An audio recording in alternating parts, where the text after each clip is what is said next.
Welcome to the fifth quarter here on BTN.com as we continue our conversation from BTN Live with your questions from Twitter. Dave Revson, Glenn Mason, Jerry DiNardo, Howard Griffith. All right, guys, let's get into it here. The first one comes from Scheitler13, who says James Vandenberg is an amazing quarterback. Just how far can he take the Hawkeyes, Howard? I think the sky's the limit. You know, it's no question that he has all the tools as far as the quarterback position is concerned, but I think at some point they're going to have to still be able to run the football and be consistent there so they're able to live with some of the play-action pass that offense affords them. Yeah, I agree. I think the sky is the limit. They're not going to rush for a bunch of yards, but they have to make the defense defend the tailback, which I think they're committed to, but by far one of the most talented quarterbacks in the conference. Interesting how quickly Iowa has changed offensive philosophy. What do you expect to see from them? I know you talked to Kirk Ferentz this week. When you say changed offensive philosophy, what are we going to see against Penn State? I think you're going to see 55% pass. I think on 1st and 10, if the defense lines a certain way, they wouldn't be afraid to throw it on 1st and 10 75% of the time. And that's a departure from what they've done in recent years. Yeah, I think it's a departure of what they've done. I don't think it's by design. It's out of necessity. They've kind of reinvented themselves. But I think of James Vandenberg, he's just a piece of the puzzle, but he's in place.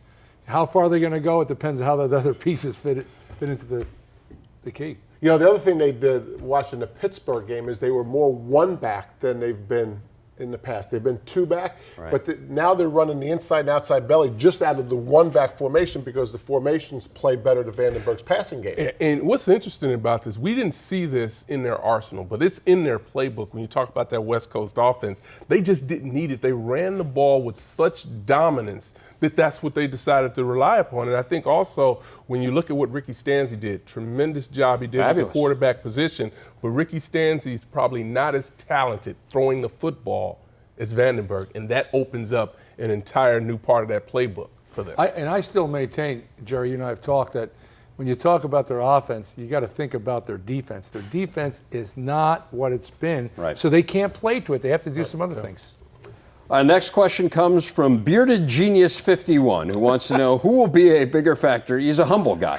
Who will need to be a bigger factor for a Northwestern win Saturday? At Persa Strong, obviously being Dan Persa, or the Wildcat defense?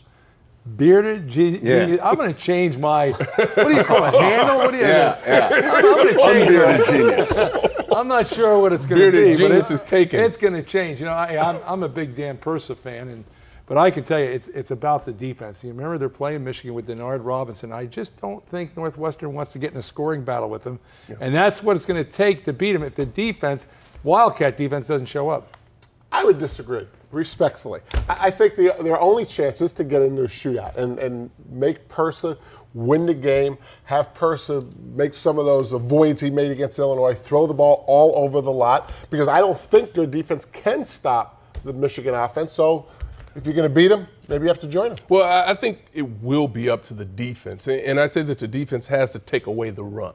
And that's what they did a tremendous job of doing against Illinois last week. So if they can force Michigan into a passing game, I know that the secondary didn't hold up for Northwestern last week, but that might give them an opportunity to maybe get some interceptions and maybe some pick sixes. And I would say this, if I was Northwestern, I would speed up the offense, hurry up, and then snap it when the clock was running down. Why Northwestern would continue to run up-tempo against Michigan. I said this about Michigan's offense a year ago when they were playing some good teams. Slow the game down. They can keep their tempo going, just don't snap until the clock winds down. When you say keep the tempo going, isn't snapping it early part of keeping the tempo going? No, the threat of snapping it early is to keep the tempo going. So they go to the line of scrimmage. Michigan's defense has to get ready, and then they take their time. They don't always have to snap it. They have 3 different speeds. I say use their last speed, their slowest speed, but set at the line of scrimmage at their fastest speed. Best of both worlds.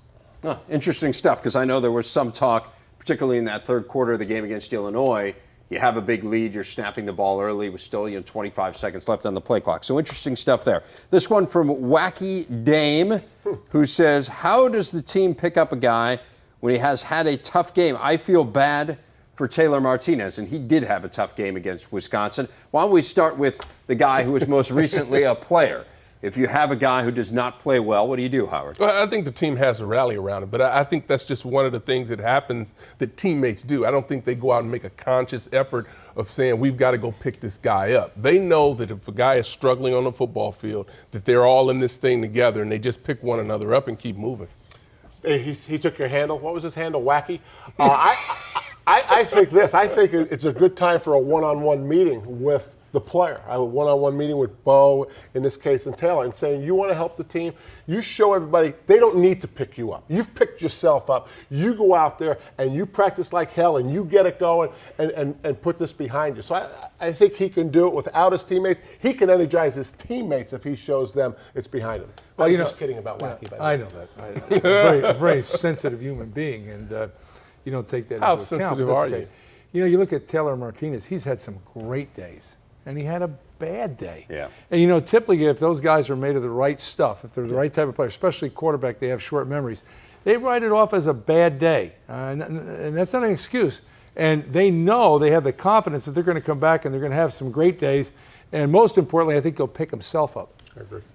It'll be interesting to see how he does against Ohio State's defense, because as we said, we were talking about this in the show, Ohio State's offense is struggling mightily. That's an awfully good defense that he's going to face. I mean, this is not a great situation to try to pick yourself up. But as you mentioned, Mace, Taylor Martinez has had some great days, particularly running the football. Fascinated to see the philosophy Nebraska comes out with offensively as well. That's going to do it for us. We appreciate your contributions as always here on BTN.com. We do this every week, the fifth quarter. And remember, BTN Live comes your way again next Thursday.